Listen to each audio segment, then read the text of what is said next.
Welcome to Dental Business RX. Practice success in 30 minutes or less.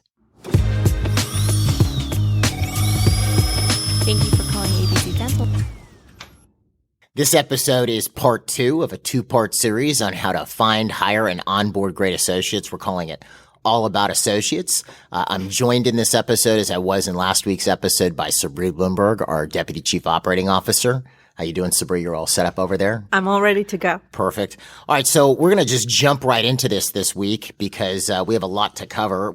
Basically, what we did, if you missed last week's episode, I definitely advise you go back and listen. But if you're like me, you don't listen to instructions real well, and you're just going to go, and that's fine, right? You do whatever works for you, right? But in last week's episode, we got into the fact that there's sort of 6 issues. When Sabri and I discussed putting this outline together, there are 6 issues that we look at if a client asks us if they should add an associate doctor. 6 things, 6 questions, 6 points that we have them cover to make sure that it's a right move and to make sure that it's a successful relationship. So we went through the first 2 last week, which were, 1, do you actually need one? And we talked about how to determine whether you do or don't.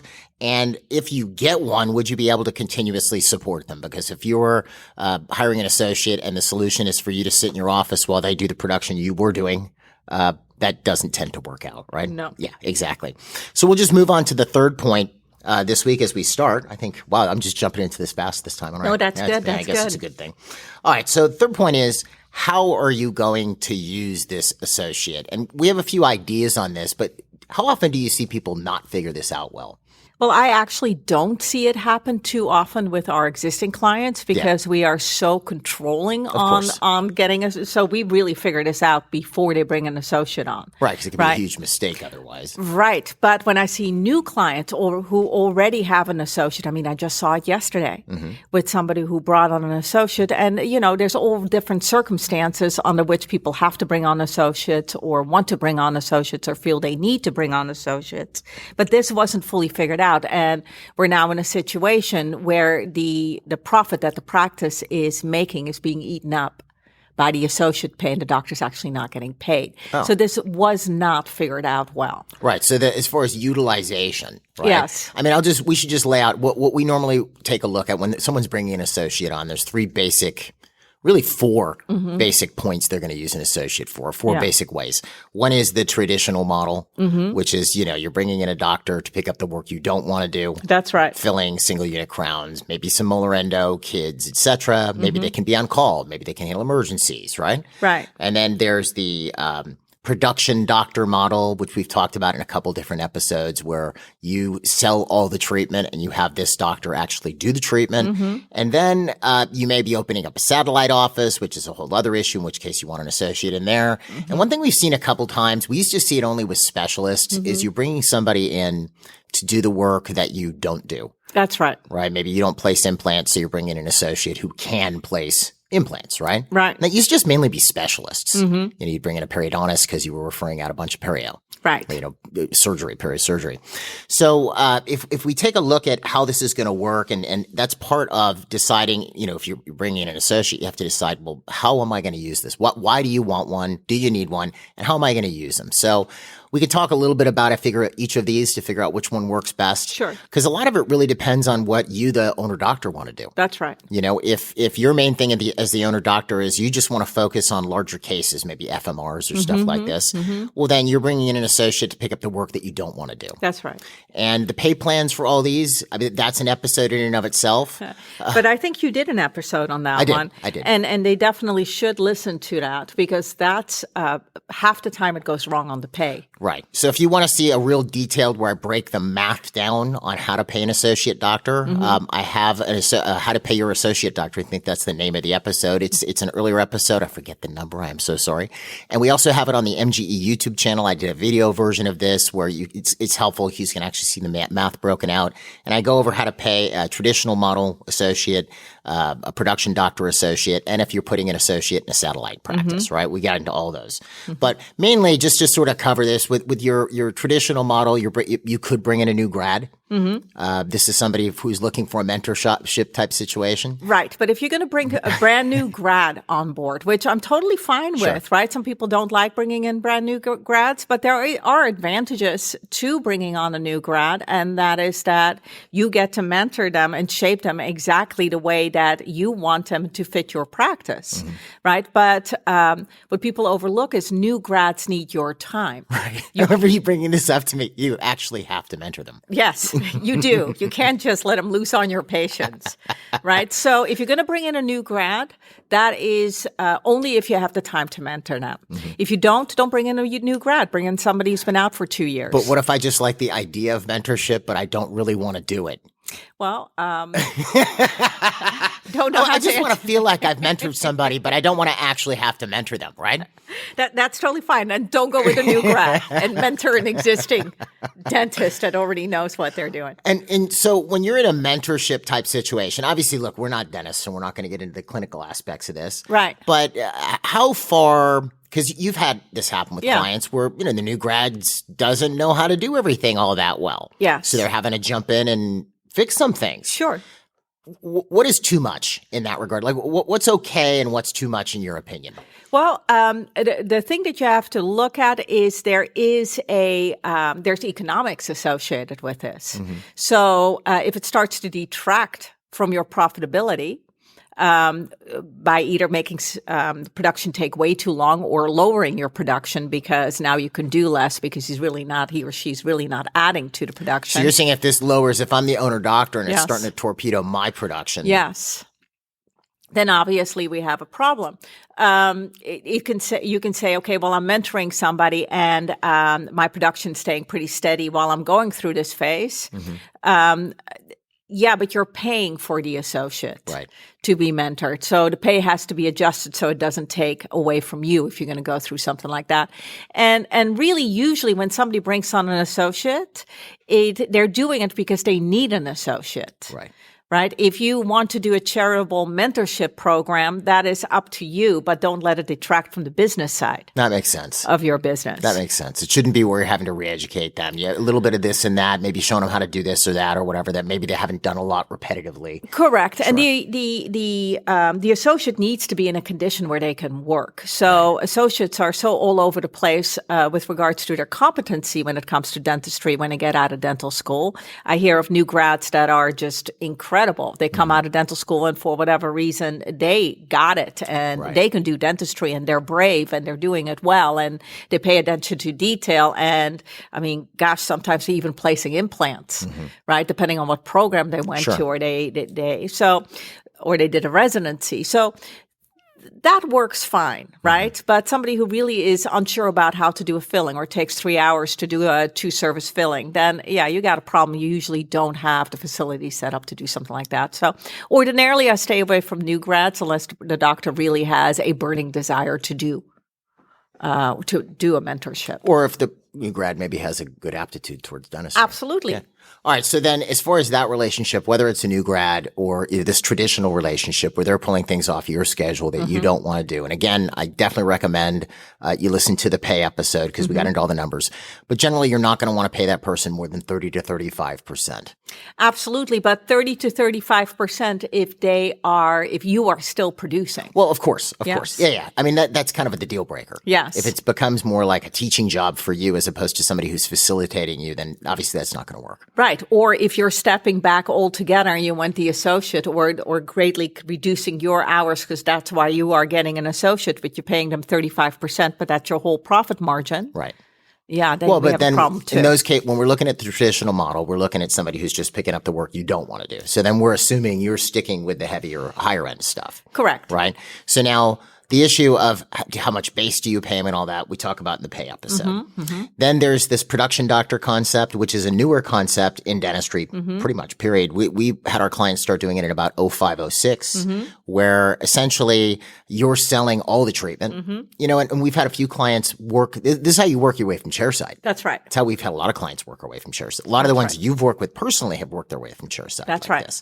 So, but essentially in a nutshell, and you can talk more about it, but essentially, you first have to have volume. You got a good amount of hygiene coming in. You got a good amount of new patients coming in, enough to keep you, the owner doctor, busy doing case presentations and exams all day. That's right. And then you're presenting treatment, and then you're giving that treatment to associates to do. Yeah. And there's a couple nuances with this. Now, you as the owner doc, we've had a few owner docs do this. Maybe they keep a certain type of procedure they like to do, like implant placement. Maybe they have the associate restoring it, but they're placing them. That's right. You know, and they do it Wednesday mornings or something. But the pay rate for the production doc, because remember, you're giving them all your owner doctor production is going to be in the 20 to 25% That's right. It's going to be considerably lower because they're not going to be expected to build their schedule while you are producing as well. You're giving them your production. Right. And it can't be higher than that or you will be completely broke. That's right. And we had a few clients in Canada run into trouble with this initially because when we first started work, and I've seen this come down, and I don't know this is because of MGE clients up there. Yeah. But and I'm sorry if you're a Canadian associate and we affected you adversely. But I guess the pay rate for associates in Canada at first was like 40%, wasn't 40, it? sometimes 50%, depending on where the practice was. Right. And that's changing. Yes. Because it doesn't really work. No. I mean, I understand the basic theory or concept. If it's just like when you used to bring a specialist in, okay, you stop referring out complex extractions or surgical extractions, right? So here's an oral surgeon who's coming in and doing them. So now you're making 50% of something instead of 100% of nothing. That's right. So that I understood. But this is a little bit different when you're bringing the associate in, especially on a production doctor or even a traditional model. This is work you potentially could do. That's right. It just would be done way later on your schedule. So for the production doctor model, that is critical. Again, we get into it in the pay episode, but one of the things you're going to want to have for production doctor model is you're going to want to make sure you have a good volume of new patients and hygiene, which you're going to want hygiene anyway to justify an associate, but you may want the volume to be a little bit higher, I would say, for the production doctor model. Would you agree? Yeah, I do. And then the other thing to remember with the production doctor model is one doctor. This is something that it's funny because I've talked to when new clients are trying this, they'll go, okay, so I'm going to be the sales doc and I have a production doc. Well, if you think about it, how long does it take to sell, I don't know, a $15,000 case? Half hour, maybe an hour. How long does it take to produce it?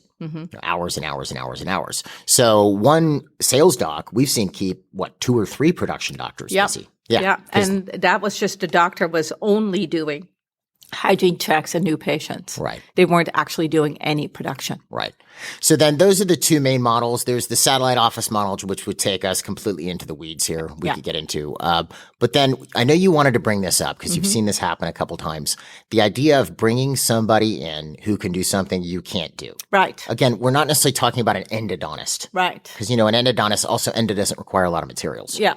But you bring an endo in, and these are things that you would normally send out, big old curved roots and stuff like this, and the endo's in your office, and you're paying them 50%. Usually. Not a big deal. Yeah. Right? If you're bringing somebody in, let's say, to place implants, and you don't place implants, you just restore them, and then you start marketing like crazy to do implants, and this isn't you doing the implants, and you're paying that associate 50%. Or 40, even 40. Yeah.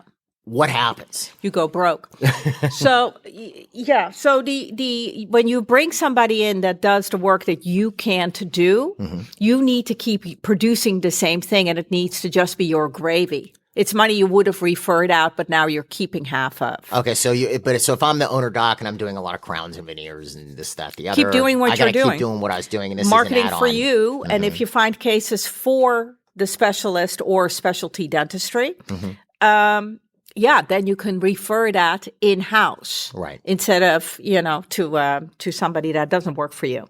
So you get to keep some of it. But what you can't do that you are referring to is I don't place implants, so I'm going to pour a lot of money into marketing for implants or full mouth reconstructions or whatever it is that you're doing, bigger dentistry. Things that I can't do as the owner doctor. Higher ticket dentistry that I can do that I can't do because it's going to grow my numbers, right? But all the marketing costs associated with that, and your personnel spend, and your lab fees, and your supplies, and implants alone, right. And you are not doing the work yourself because you're not capable of doing the work yourself, and then you're paying 50% on top of that, and that's the bulk of your production.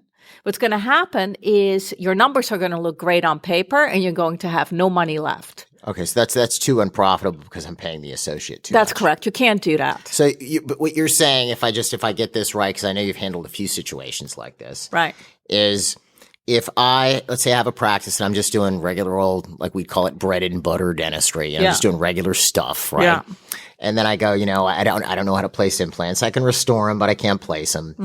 I'm going to bring in, somebody I know from dental school or somebody from town or whatever that can place implants. So I bring them in and I'm paying them 50%. I bring them in, but ideally I'm bringing that person in to do the implant cases I was referring out. Yeah. I'm not now going marketing like crazy to bring in a bunch of implant cases to feed this new associate that I've got at 40 or 50%. That's right. I see. Right. The only time you wouldn't do that is if you don't do ortho, bringing in ortho into your office. That's the only time you wouldn't do something like that. Going, okay, well, then I get to keep the ortho because it's continued care. Right. And if anything happens to your orthodontist, you have all these cases that you are responsible for and you have to complete, you already took the money in on, and you can't. And so that's not something I recommend. If you're going to bring in an orthodontist into your practice, you have to know how to do ortho. Yeah, or I remember one case I saw, like we've had it where something happened to the ortho. Yes. And then somehow they had to figure out how to finish these cases. So now Yes. you're bringing in another ortho, and you've already paid the first ortho, more or less, for most of these cases. Yes. Or I've seen it where they lose the orthodontist, or the orthodontist wants to leave. Yes. And they just aren't getting along. You know who I'm talking Yes. about. They hate each other. Yes. And then the ortho is going to complete the cases. So they get to see every Wednesday, they get to see this orthodontist, and they hate each other. Yes. For 2 years. It's just not awesome. a good scene. Now, I was asked something very interesting just yesterday, by the way. I was sitting with a client, and this person's been a client for a long time. And they asked me, should I bring in a specialist? And they had the space to do it. Sure. Right? And I'm like, yeah, that's a great idea. I always like bringing in specialists. And I was assuming you would bring in a specialist because you're referring out quite a bit, but just, I just figured I'd ask. Okay. Say, Sure. okay, well, did you do a calculation on how much you're referring out right now to see what specialist and, if that'd be worth it, how much time, things like that, right? You would bring a specialist in. And the person said, well, no, I'm not referring out anything. I'm doing it myself. No. I'm like, why on earth would you get a specialist, right? So the only time a specialist works where you're paying 50% is if this is money that you are losing. I'm talking from a business perspective. This is income or potential revenue you're losing because you can't do it. Right. Otherwise, no. Well, and you want probably, I'm guessing, because this is assuming I've been referring all this work out, I have a higher volume practice. I'm referring out 10, 12, 16 endo cases a week. Yes. As opposed to 1 or 2. Right. Right. Yeah, because I think that's what gets missed too, because corporate, that's why they target the bigger offices, because they'll get the bigger office, and then they just bring a ton of specialties under the same roof. Yes. And they can take advantage of that. They also work a deal with the oral surgeons, so they're not paying them 40, 50% or the perio or whomever. Yes. And then it works. That's right. But it doesn't work if I'm referring out 2 root canals a week. And, I'm going to bring in an endo. No, you're not. No. You're absolutely not. Yeah, I think the bottom line is okay, if we gotten through, and if you guys listened to the last podcast, you really should before you listen to this one. If you've gotten through the first 2 points, right? You know that you actually need one, and you're you handled everything in your practice so that you need one. And point 2, you actually have the business to support an associate. Right? Then you move to point 3. I think the bottom line with this point is that we're discussing right now is do your homework before you bring them in on how you're going to utilize them. And you have a couple of ways you can do that. Sure. And we're more than willing to help. I know I always offer up your email address. Mine's out there. But if they have questions about this, can they just email you? Absolutely. But incredibly I'll put it in important. On the episode webpage. Do your homework. Run the financials on the plan you come up with to make sure this is all going to work in the real world. Well, that's why, I realized we did point 3, how are they going to use them? Point 4 is how are you going to pay them? Right. And they're kind of the same question. I mean, they're different, but so it's really points 3 and 4. So we talked a little bit about pay. There's the episode on pay, but Sabri makes a good point, which is, so you go, okay, I'm going to be bringing this associate in. I'm paying them X amount. I'm expecting them to produce Y, and that's going to leave me producing this much. And this is how much they're going to cost me. And how is that going to impact my overhead? You'd have to extrapolate, how much more in supplies you're using, what your new lab bill will be, et cetera, or as well as what the associate salary is going to be. Because obviously you want to know what the salary is before you start hiring somebody. That's going to be silly. Yes. What do you pay? I don't know. Right. Yeah. So you want to figure all this out ahead of time. Yeah. Yeah, absolutely. We're absolutely. All right. So let's say they've gotten to that point. They know what they're going to pay, how they want to use the associate doctor. So they know who they're targeting. Because obviously, like, for example, if it's a production doctor, they're going to want somebody who's probably been practicing 5 to 7 years. Right. Especially if they're going to be taking their production. Right. And their clinical skills should always be awesome. But this is somebody who's basically being you to most. So they have to have the same level you have. That's right. So then the question is, question 5 or issue 5 is, where do you find this person? Yeah. So this I know we could go off on for a while. I know we want to really dig in on this a bit, but like, okay, so let's first talk about, because it seems like it's easier now since the pandemic to find associates. Yes, it is actually. Because there's a lot more people moving. Yeah. And we can kind of go through it because there is a locality aspect of it. Some people may have trouble finding an associate in the area they're in. So we can talk about what to do there.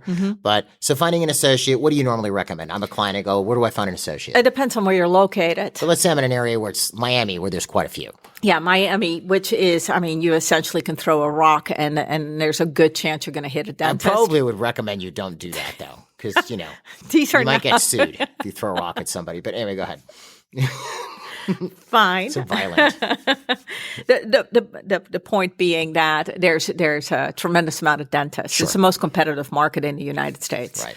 Right. So in Miami, you just place an ad. Sure. And But where do you where am I place an ad? placing it? Yeah. Honestly, anywhere. Well, And so place it on whatever website you usually use. Indeed. Do I need to go to like iHireDental or Dental You can. Post? Okay. So here's the thing, right? So you have regular employment websites like Indeed, ZipRecruiter, Craigslist still works on associates in Some certain places. areas. Yes, believe it or not. That kind of just weirds me out a bit. It does. Now, I'm not recommending it, but these are clients that are telling me, I found this great associate on Craigslist. I'm like, really? So you can have those things. And then you have your dental specific websites that you're only going to find hygienists, assistants, and people who work in the industry, which would be, I Hire Dental, dentalworkers.com, things like that. That's when Dental Post. Dentalpost.net. Got it. Right. So there's these dental specific websites that you can get people from. So We'll put the links on the episode webpage if you want them. That's right. We're not necessarily endorsing any of these, just to be clear. We don't have an agreement with them, to my knowledge. Not at all. But these are just what we hear from clients. yeah, So, that's what I'm just giving you the things that seem to be working. All right. So now let's say I've done all of that. Yes. And I'm still not finding an associate. Then we can kind of notch it up a bit. And we've given some clients different. We had one client, you know who I'm talking about, couldn't find an associate. Yes. So he pulled out at the time when there was still a Yellow Pages. Yes, it's a long time Yellow ago. Pages, for if you're a millennial or younger, a Yellow Pages was the big yellow book that was on your parents' doorstep that you would ask them, what is this stupid book? Why do they keep sending it here? Yes. That's that book. That's how Yes. our kids asked us, Yes. right? But the Yellow Pages, he picked up the Yellow Pages and he started a day and called every dentist in town saying he was looking for an associate. I think he found one by the time he got to see. That's right. It took Yeah. about 3 hours of phone calls. Yeah. And that associate was there for years and years and years. Right. Think about it. If you're a dentist, you know other dentists because you went to school with other dentists. So, and you go to association meetings with other dentists. So chances are if the person you're calling isn't available, they're going to know somebody who is. Oh, my friend Bob is moving in town or whatever. If you're looking for somebody to work for you, you have to talk to people. Right. So you talk to whoever you can talk to.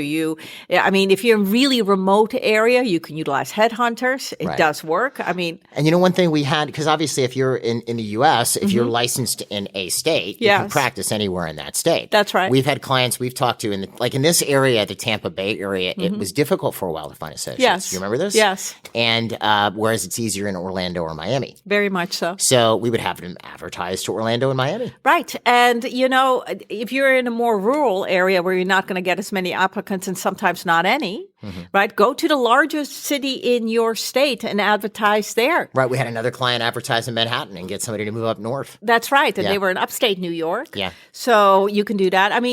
You have to be creative when you're going to do that. As I said, there's always headhunters. They will find you an associate. They will charge a fee, but, Right. And you have to plan that if you want an associate in June and you are in a rural area,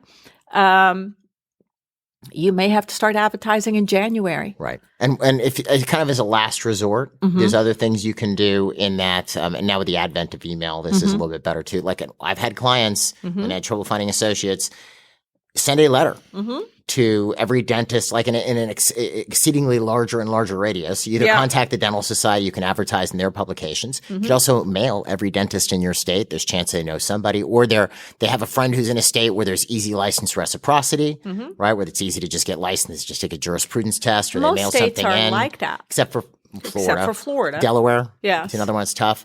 But the point being is, if you get enough communication out there, you will find somebody.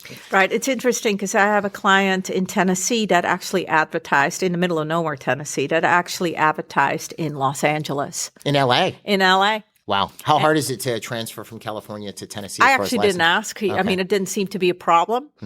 He started probably about 6 months before he needed somebody.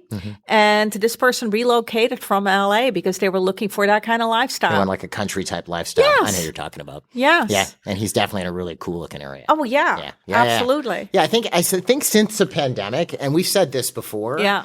Especially, let's say you were a dentist in Manhattan, an associate doctor, and you're stuck in an efficiency, and you're on lockdown for 3 months, and your only outlet is to go to the roof of your building. Yes. And then the idea that I can move to Tennessee or upstate New York or something with like all this, space, where I'm going to have a backyard. Yes. That might appeal. Yes. That absolutely might appeal. Yes. So, let's say we have prospects now. We've advertised, whatever. We have people we can talk to about being our associate. Yes. Now, you mentioned there are 4 things that you go over with the client, 4 things that are sort of what you call deal breakers. Yes, meaning not that they need to have the majority of these 4 points in place. They need to have all 4. If one of them is missing, they can't be your associate. So this is 100%. It's 100%, right? So the first thing is they have to be personable. Okay. So what do I mean with that? Well, in any interview setting, the person interviewing is going to appear to be personable. Right. You're always getting their best foot forward. Correct. If it looks bad on interview day, it's real bad.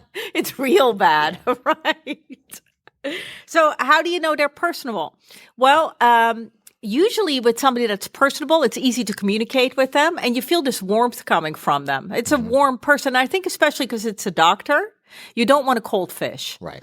As your associate doctor. And it's interesting because sometimes I have clients tell me, should I get a male or a female? Right? Like they're male and they think of getting a female dentist will bring something. Right, or vice versa. Or vice versa. Right? That I've actually never noticed that to be true. Okay. It's got nothing to do with the gender of the individual and everything to do with the personality. That makes sense. Of the individual. So make sure you get a person that's personable and that is as a doctor, warm. I don't want somebody working on me that's not warm. Sure. Right? And most people don't. So they need to be personable. They need to have the right personality. The next thing that they need to have your clinical philosophy. So now that's an interesting one because I've run into this. You've probably seen this before. Oh, yeah. And I saw this in a production doctor situation. First time I encountered it. Yeah. Was owner doc had diagnosed a certain treatment plan and sells the treatment plan to the patient. And, the owner doctor clinically felt this is what was needed. Sends the associate in. Patient comes back, associate goes in. This is the production doctor. And they go, oh, you don't need X, Y, and Z. Right. And now you have a bit of a disaster on your hands. Right. So one of the things I remember at that point, because I had clients asking me, how do I know if they have my clinical philosophy? And, I heard suggestions like have them bring in models and cases or whatever. So what I started suggesting, and I don't know if you do this something similar, probably, is, get some of your x-rays. If you have models, those are great too, or in some charting, hand it to somebody without the treatment plan data and say, treatment plan this case. That's right. Because then you can see, do they agree with you, at least mostly? Yes. Yeah. Yeah. And that is the problem with dentistry is there's a certain subjectivity. Sure. Associated with diagnostics, depending on how aggressive the person is. Some people look at a tooth and that can be anything from like, we're not going to do anything about this to a crown. Sure. Right. So, and everything in between. So and there is no right or wrong on this ordinarily. It's just a matter of the viewpoint of the doctor. Yeah, but there's standard of care, but yeah. Well, and that's interesting because that's point number 3. Okay. Standard of care. All right. So we got number 2. Sorry, because I interjected there slightly. So they have to have a similar clinical philosophy. Correct. And then now standard of care. Go ahead. Right. So there's a certain standard of care that you set, right, that you find acceptable. They have to live up to that. Yeah. Right. So how do you do that? Most dentists keep pictures and things like that of cases that they've done, right? And you can ask to see them. Sometimes you can't always tell what the standard of care is. Nobody's going to say they do bad dentistry when they're interviewing for a job, but you have to keep an eye on that. It might look pretty, but it doesn't fit. Correct. Yeah, a person can't bite down, but it looks great. Right, but you can ask them that. How many redos do you ordinarily do? Things like that, right? And that will give you a little bit of an idea, unless the person is just leaving everything with open margins, in which case there are no redos. So you have to keep... Yeah, which we've seen too. Yep, we have. Yeah. All right, so standard of care is the third one. The fourth one is speed. All right. Right, now, why speed?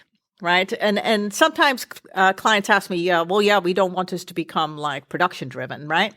And, that's a silly consideration. Speed is there for 2 reasons. The first one is obviously there's a viability associated with having a dentist. So, if they take, an unreasonable amount of time to do dentistry, that's no longer viable for your organization. But more importantly, speed is important because your patients are used to you doing it in a certain time frame. Well, and I think that's where, because someone could always use that counter argument.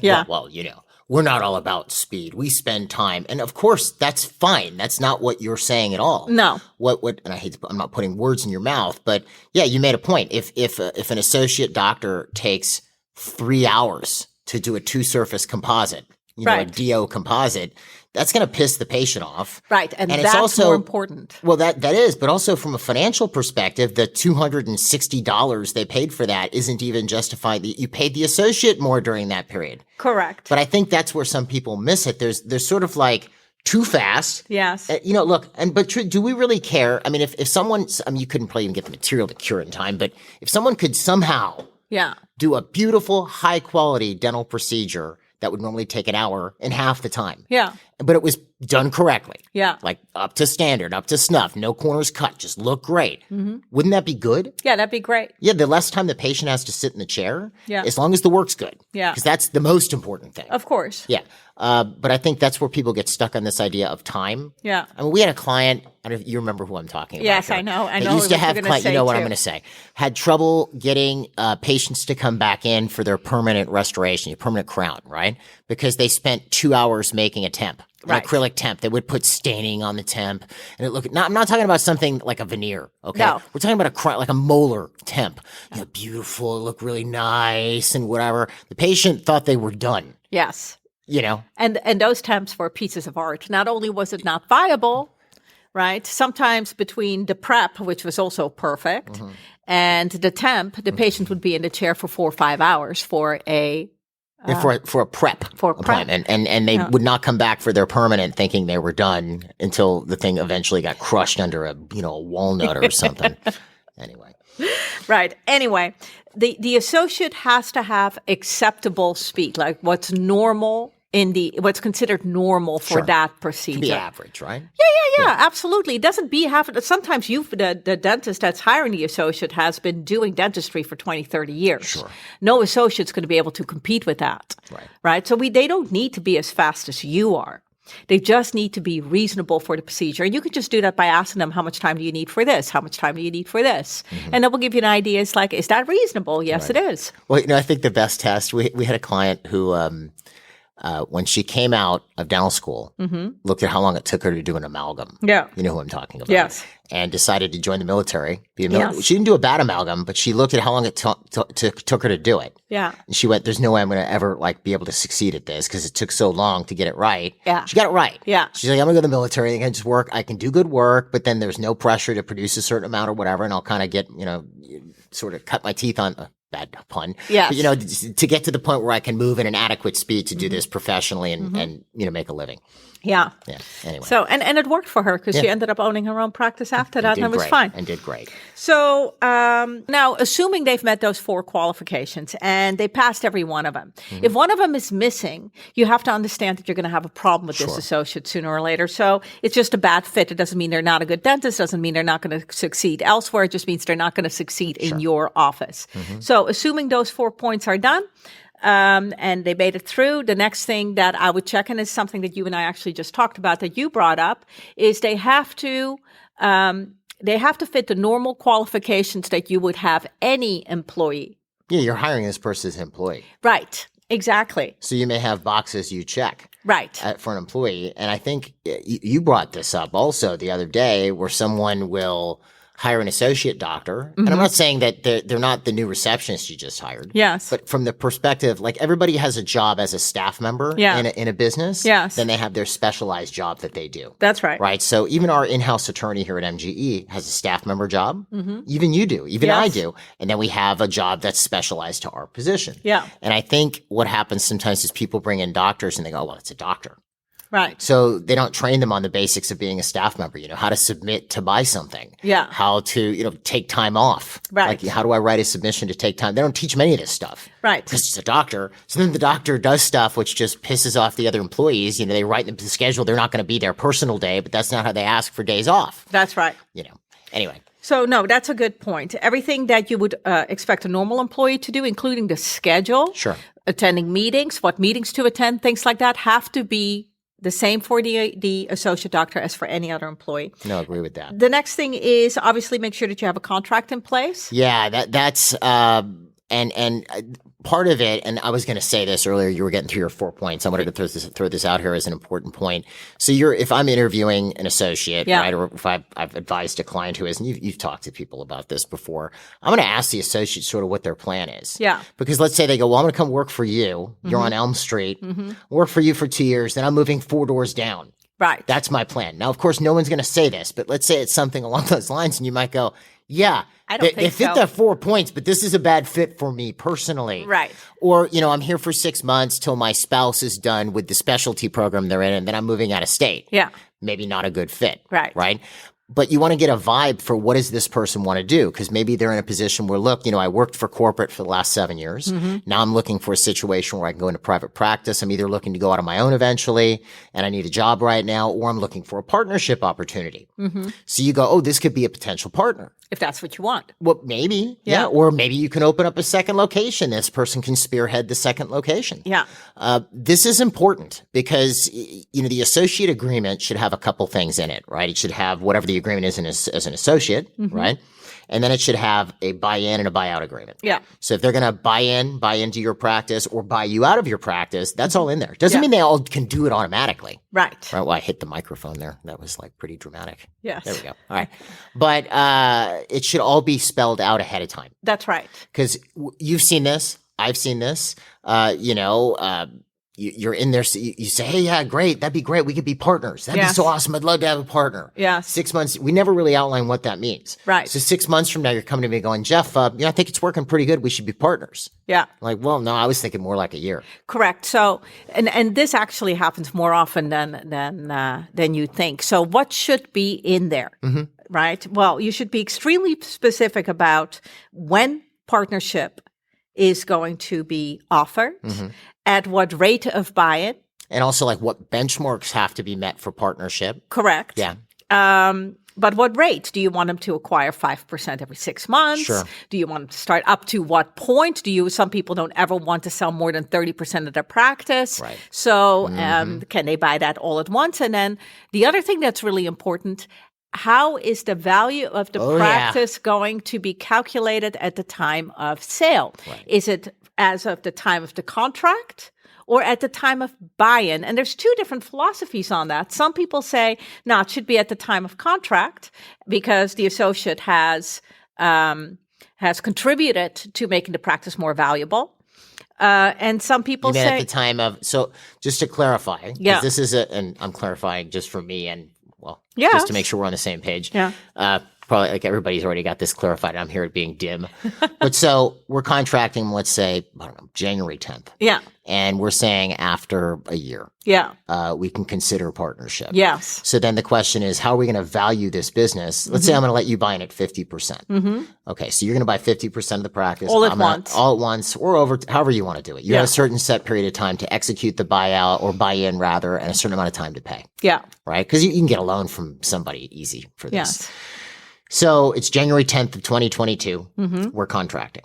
So is the valuation based on today, January 10th? Because you haven't picked up a handpiece yet. Right. So we're producing whatever we're producing, and the practice is worth a certain amount. Or are we going to value it after you've worked here for a year? Because, and I'm kind of torn on this one myself. Right. I have a very specific viewpoint on it. We've discussed this at length. And this is probably the only thing where you and I are not 100% on the same page. And that's why I'm saying there's no right or wrong on this I'll let one. you talk about it first, because then I can shoot your argument down. And I think I already won this argument. No, probably not. But here, go ahead. All right. So there's one school of thought that says January 10th, 2022 should be the time that the value of the buy-in should be calculated. Because I'm not paying for my sweat equity then. That's correct. Yeah. That's exactly right. And then there's another school of thought that says, no, it should be calculated a year later based upon the value of the practice at the time of buy-in, because there is no sweat equity because you got paid for your work. Just so people can think with the numbers here. So let's say I'm coming in let's say I'm the owner doctor, you're the associate. Yes. You're coming into a practice. I did $2 million last year. Yeah. You're going to come in. Yeah. So the value of my practice using the conventional method, not corporate method, where I'm going to basically get $1 billion, right. 1 billion in cash and crypto, and an island. Pretty much. Yeah. Yes. Go. Oh, no. Okay. So no, I'm going to get 70% is the average. So my practice is valued at $1.4 million. Yes. Okay. So 1.4 million is my valuation. I did 2 million. Yeah. So if you wanted to buy 50% of that, that would be $700,000. That's right. Okay. So there's one school of thought that we sign a contract today. If you want to buy in a year from now, we agree that we're going to execute this contract. You're going to buy half my practice for $700,000. That's right. Now, the problem is you work for me for a year. Yeah. You do $1 million that first year. Yes. So next year we do 2.5 million. I did a little bit more too because you freed up my schedule. Right. Okay, so we did 2.5 million. So now 70% of 2.5 million, and I'm an idiot, I didn't have a calculator here as I was doing this, is 1.4 plus 1.75. So now my practice went from being 1.4 million, worth 1.4 million, to 1.75 million. Yeah. So it went up by $350,000. Yeah. That's pretty good. Yeah. Right? Shouldn't it go up by 70% though?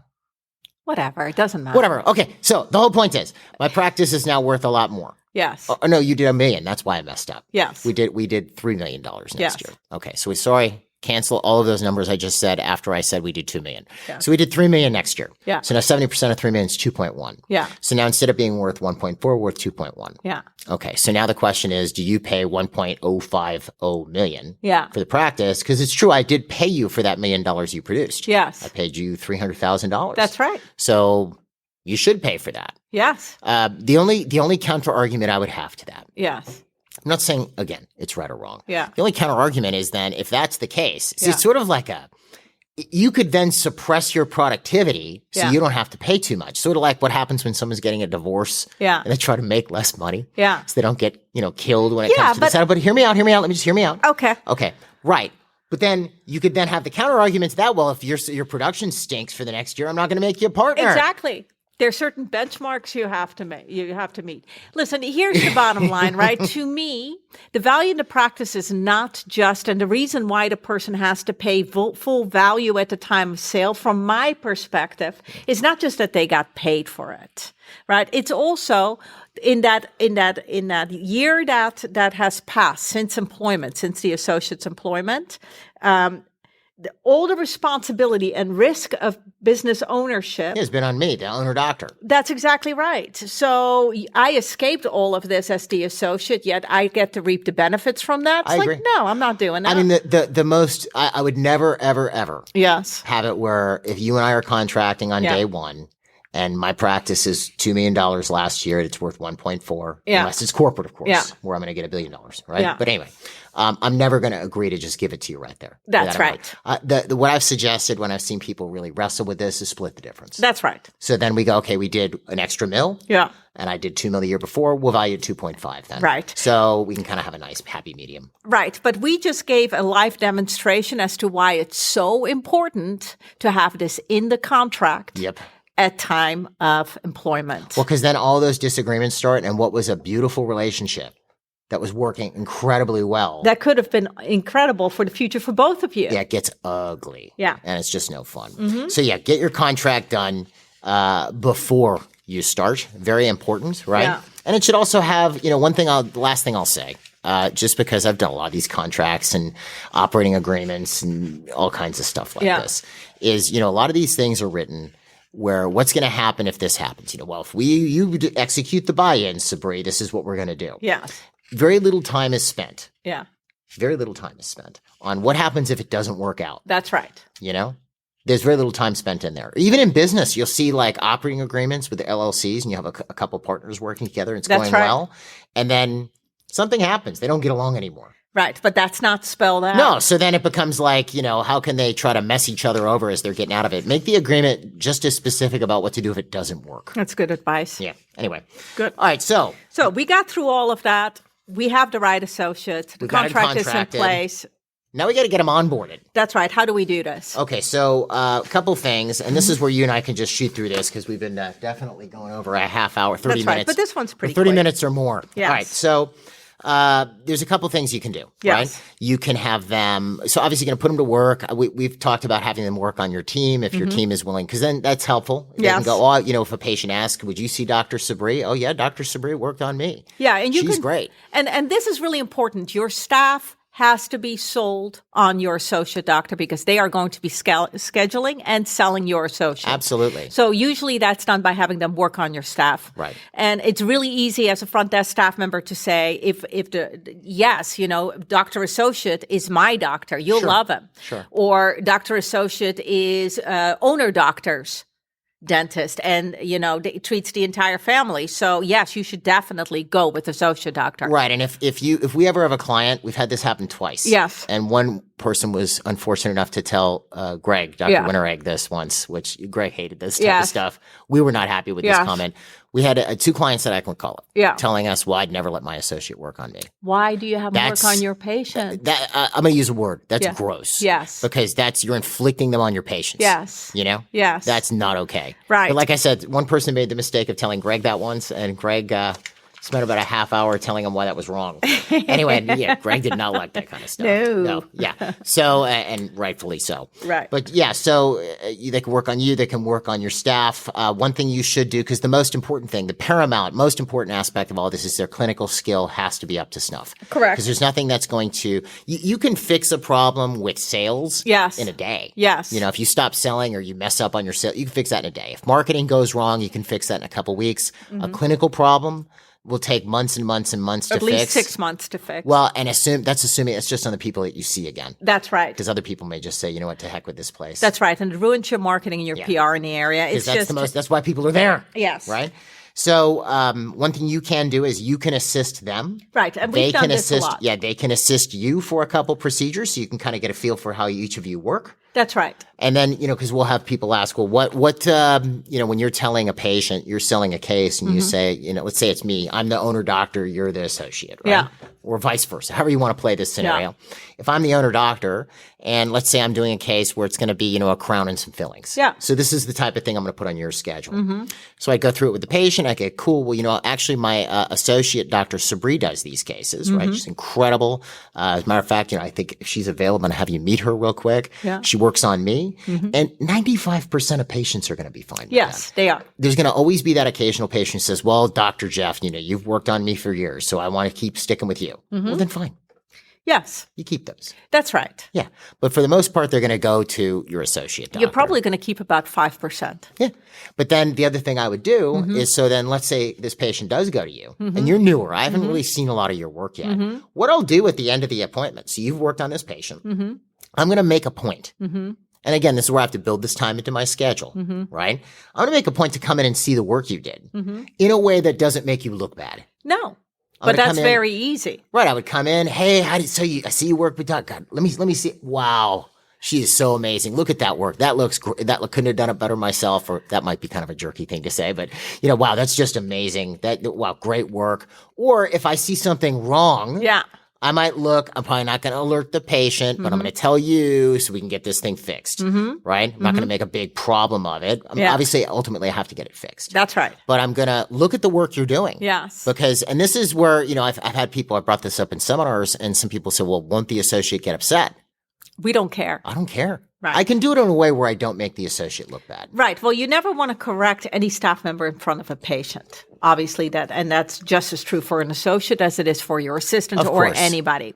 So if you see something you don't like, you would just pull the associate aside, say, okay, like that looks a little off, or that needs to be fixed, right? So that the associate can go back in and go, okay, we're almost done. Let me just wrap this up here, right? And then fix what you want them to fix. What would you, last thing I'd say, what type of assistant, would you put a more seasoned assistant with this associate? I always recommend my best assistant with the associate. So really the way that this would work is the associate would come in and work with the owner doctor as their assistant for almost. A brief period. Yeah, a couple of days, just until you're both comfortable and you're both on the same page clinically, diagnostically, things like that. And then you might even want to assist the associate for a little bit. See how they work. This is important, and it doesn't have to take weeks and weeks. We're talking about days. If it's real comfortable, it could take hours. It's just until you're both sure you're on the same page and you're comfortable letting this associate work on your patients. And then I would still check the work after they've worked on my patient for a while to make sure, in a way that doesn't make them look bad. Right. To make sure it's good. That's right. And then you can go into situations where you drill, they fill, you check. Yeah. Right? And then from there you can move into just giving them the work that you're comfortable giving to them. And then you have your best assistant work with them, because if things are going wrong, they're most likely going to see things because you can't be everywhere at once. Correct. But your best assistant knows what you want in the way that you do it. So it's easy for them to distinguish between your work and somebody else's work. Yeah, it's the toughest part. It's this uniformity of clinical care. Correct. And if you don't pay attention to that, you're going to have upset patients and you're going to have upset staff. Right. So don't do it. No, that makes sense. Well, I think yeah. And then, I guess I'd end it off, because that pretty much hits on all the points with, assuming it's going well, then you do whatever's in your contract. A year later, you're executing a partnership agreement or whatever it is. Obviously, if you've got somebody who's awesome, you're going to want to keep them in your professional life there. Yes. So that you can make sure that things work out. Correct. Now, there were 6 points, but I do have an honorable mention if I can just kind of throw it in here at the end. I'm sorry. That's fine. Go ahead. Okay. So what I have seen is doctors building the associate schedule by having the associate see all the new patients. This is a mistake, right? Or having the associate... mistakes being kind. Yes. Or having the associate see all the hygiene checks so that they can, quote unquote, sell the dentistry and build their own schedule. Yeah, bad idea. Right. Well, if an associate could sell, they probably wouldn't be working for you. They wouldn't be an associate. No, they'd be starting their own practice. Right. So what's going to happen is you're going to have a whole lot of work left on the table that the associate wasn't able to close. It's a very expensive way to bring an associate in because of all the lost opportunities. Sure. So you have to keep the sales with you until your associate's up to a point where they're comfortable taking on some sales, and you really keep a close eye on that conversion. That makes sense. Right. And I wouldn't consider that a 7th point. That actually is more an onboarding. That was very applicable, and I appreciate there you go. that. So that was good. So I just missed that. Okay. I mean, there's stuff we could talk about for the next hour on this thing. There's so many ins and outs to it. But I am going to end us off, I think, is a good point. Yeah, good. This is a good point to do it. Yes, it is. Yeah, I mean, having an associate, it can be a watershed moment for your practice. It can be the best or worst thing to happen, depending on how it's handled. I hope this all helped. Sabri, it was awesome having you on. It's always fun. Yeah, it was always fun. We'll definitely have you on here a bunch in the future. Folks, that's pretty much all we have for this week. If you have any questions about anything we covered, I put the links on the episode webpage. You can reach Sabri I'll put her email on there too, but it's SabriB@mgeonline.com. You can email me at jeffb@mgeonline.com. You can also find out more about us by going to mgeonline.com or calling us at 800-640-1234. 888-1140. I think that pretty much hits everything, yeah? Yep. Yeah. Folks, have a great week. We will see you at the next episode.